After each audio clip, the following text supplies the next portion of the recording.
រូបผมយាងចុះពីប្រពន្ធព្រមគ្រូអើយយាងមកហើយព្រៃកញ្ចក់ព្រៃដល់កញ្ចក់គ្រូអើយយាងមកពីសាច់យាលោកជាទាវអស់លោកលោកក្រែកែរៀនការអត់ហើយមានความខុសគ្នា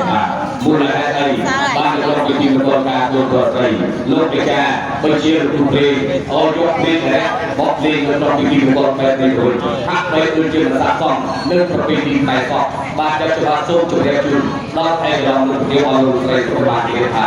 ប្រព័ន្ធនៃការលេងកញ្ចក់យ៉ាកាលពីដើម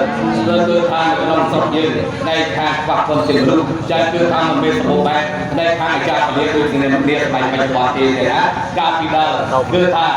នៅក្នុងមកភូមិគេមានរូបប្រចាំឆ្នាំមួយអត់តែគេមានអសរអន្តរអីហ្នឹងគេហៅលោកគ្រូភ្លេងហ្នឹងទ្រមួយឈ្មោះមួយអ្នកគ្រូមួយអ្នកវត្តមកមួយបាទពេលដែលលោកគ្រូភ្លេងឈ្មោះតាមឡើង3ឆ្នាំតែគេនិយាយបែបនេះកន្លែងខ្ញុំគេមកលោកវិញ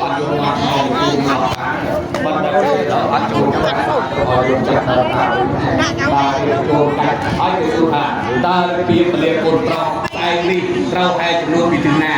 ដាក់រោងការ